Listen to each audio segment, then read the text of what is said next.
Hello everyone, welcome to Avis lifestyle. இன்னைக்கு நம்ம செட்டிநாடு ஸ்டைல்ல வாழைப்பூ கோலா உருண்டை தான் பார்க்க போறோங்க.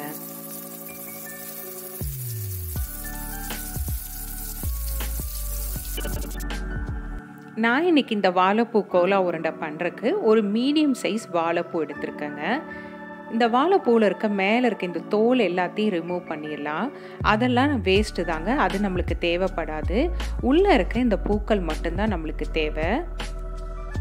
இப்படி ஒவ்வொரு லேயராக நம்ம எடுக்க உள்ளே நம்மளுக்கு பூக்கள் இந்த மாதிரி ஒட்டி இருக்கும். இதை எல்லாத்தையும் எடுத்து நம்ம முதல்ல சேகரித்து வச்சுக்கலாம்.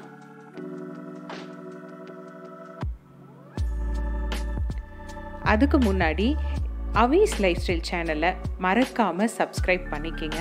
அப்படியே பக்கத்தில் இருக்க பெல் ஐக்கானையும் கிளிக் பண்ணிட்டீங்கன்னா நான் அப்பப்போ போடக்கூடிய வீடியோஸ் உங்களுக்கு நோட்டிஃபிகேஷனில் வரும். நான் பண்ணக்கூடிய வீடியோஸ் உங்களுக்கு பிடிச்சிருக்குன்னா மறக்காமல் ஒரு லைக் பட்டனையும் அமுத்தி விட்டுருங்க. இப்போ நம்ம வாழைப்பூ எப்படி க்ளீன் பண்ணுறதுன்னு நான் சொல்கிறேங்க. வாழைப்பூவில் பார்த்தீங்கன்னா இந்த மாதிரி சின்னதாக ஒரு தோல் பகுதி மாதிரி இருக்கும். இப்போ நான் உங்களுக்கு கொஞ்சம் பக்கத்தில் காட்டுறேன். இப்போ பார்த்தீங்கன்னா தெரியும், இந்த மாதிரி ஒரு சின்னதாக டிரான்ஸ்பரண்ட்டில் இருக்கும். அதை நம்ம எடுத்துடலாம். அது நம்மளுக்கு சமைக்கும் போது யூஸ் பண்ண மாட்டோங்க. இது எல்லாமே வேஸ்ட்டு தான். இது ரொம்பவே கசப்புத்தன்மை அதிகமாக கொடுக்கும். அதே மாதிரி மேலே இருக்க போலன்ஸில் பார்த்திங்கன்னா இந்த மாதிரி கொஞ்சம் கெட்டியாக நரம்பு மாதிரி ஒன்று இருக்கும். இதையும் ரிமூவ் பண்ணிடலாங்க.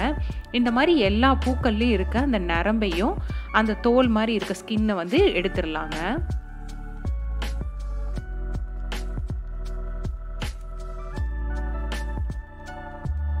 உங்களுக்கு பார்த்தீங்கன்னா தெரியும், மித்ததெல்லாம் சாஃப்டாக இருக்கும். ஒன்றே ஒன்று மட்டும் பார்த்தீங்கன்னா நல்லா கெட்டியாக மேலே மயிலுக்கு இருக்க மாதிரியே உங்களுக்கு அந்த கொண்டை இருக்க மாதிரியே அதில் இருக்கும். அதை எல்லாத்தையுமே நம்ம ரிமூவ் பண்ணி எடுத்துடலாம். இப்போ எல்லா பூக்கள் இருக்க அந்த தோலையும் நிரம்பையும் ரிமூவ் பண்ணிவிட்டு தண்ணியில் போட்டு வச்சுக்கோங்க. அப்போ தான் வாழைப்பூ கருக்காமல் இருக்கும். இது எல்லாத்தையுமே நல்லா ஃபைனாக சாப் பண்ணி வச்சுக்கலாம். இப்போ இதுக்கு அரைக்கிறதுக்கு தேவையான பொருள் பார்த்திங்கன்னா ஒரு 7-8 சின்ன வெங்காயம் தேவைங்க, 1 ஸ்பூன் சோம்பு, கூடவே 5-6 பூண்டு தேவை. இஞ்சி பார்த்திங்கன்னா ஒரு 1/4 இன்ச் அளவுக்கு இஞ்சி போதுமானதுங்க. கூடவே கொஞ்சமாக தேங்காய் வேணும். அதே மாதிரி 1 ஸ்பூன் அளவுக்கு பொட்டுக்கல்ல, ஒரு 3-4 பச்சை மிளகா, 2 பட்டை, ஒரு 3 கிராம்பு தேவை. கூட கொஞ்சம் கருகாப்பிலும் நம்ம ஆட் பண்ணிக்கலாங்க. இப்போ இது எல்லாத்தையும் நம்ம ஒரு கொரகொரப்பாக அரைச்சி எடுத்துக்கலாம். ரொம்ப ஃபைன் பேஸ்ட்டாக அரைக்கணும்னு அவசியம் இல்லைங்க, கொரகொரப்பாக அரைச்சா போதும். அதே மாதிரி அரைக்கும் போது தண்ணியும் ஆட் பண்ணாதீங்க. இது எல்லாத்தையுமே ட்ரையாக அரைச்சிங்கன்னா போதும். வெங்காயத்துலேயும் பச்சை மிளகா, பூண்டு, இஞ்சியில் இருக்க ஈரமே போதுங்க, இதை சாஃப்ட் ஆக்கும்.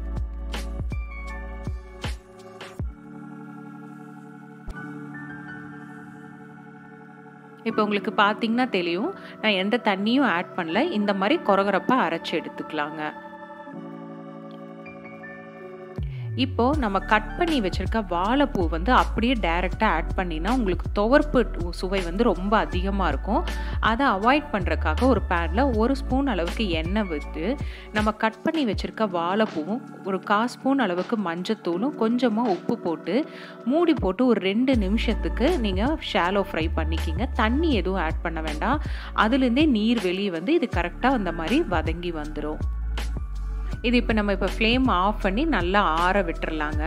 இப்போ கோலா உருண்டை பண்ணுறதுக்கு நம்ம ஏற்கனவே அரைச்சி வச்சுருக்க தேங்காய் விழுதும் கூடவே நம்ம வதக்கி வச்சுருக்க வாழைப்பூவையும் இதில் ஆட் பண்ணிடலாம். இதில் பொடியாக கட் பண்ண ஒரு 1/2 வெங்காயத்தை ஆட் பண்ணியிருக்கேன். இதில் காரத்துக்கு தகுந்த மாதிரி 1 ஸ்பூன் அளவுக்கு மிளகாத்தூளும் கொஞ்சமாக உப்பும் ஆட் பண்ணிக்கலாங்க. நம்ம ஏற்கனவே வாழைப்பூ வதக்கும் போது நம்ம உப்பு போட்டிருக்கனால பார்த்து ஆட் பண்ணிக்கிங்க. நல்லா இந்த மாதிரி கையில் பிசைஞ்சிங்கன்னா தானாகவே அதில் ஈரப்பதம் இருக்கிறனால நம்மளுக்கு தண்ணி எதுவும் தேவைப்படாது. ஒன்றோட ஒன்று இணைஞ்சி இப்படி நல்லா நம்மளுக்கு உருண்டை பிடிக்கிறதுக்கு வரும். இது எல்லாத்தையும் இப்போ நம்ம சின்ன சின்ன உருண்டைகளாக உருட்டி வச்சுக்கலாங்க. தண்ணி எதுவும் ஆட் பண்ணிடாதீங்க, வாழைப்பூ பிரிஞ்சு போயிடும். இந்த மாதிரி நல்லா கெட்டியாக உருண்டை பிடிச்சி வச்சுக்குங்க. இந்த உருண்டை பிடிச்சிட்டு இருக்க டைமில் நான் ஒரு வானலியில் எண்ணெய் சூடு பண்ணுறதுக்கு வச்சுட்டேங்க. நல்ல எண்ணெய் சூடானதுக்கப்புறமா ஃப்ளேமை மீடியமில் வச்சுட்டு நம்ம பிடிச்சி வச்சுருக்க உருண்டைகளை ஒவ்வொன்றா பொறுமையாக எண்ணெயில் விடுங்க. அடிக்கடி கரண்டி விட்டு திருப்பி விடாதீங்க, உருண்டை வந்து பிரிஞ்சு போயிடும்.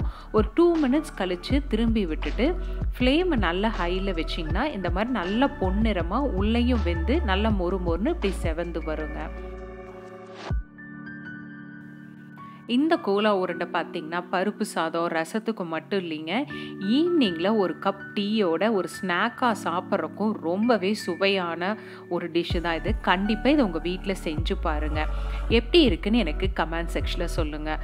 மறக்காமல் அவீஸ் லைஃப் ஸ்டைல் சேனலை சப்ஸ்கிரைப் பண்ணுங்கள். உங்கள் ஃப்ரெண்ட்ஸ் அண்ட் ஃபேமிலி மெம்பர்ஸோடையும் share. Life is beautiful. Enjoy to the core. Until then, take care and bye-bye.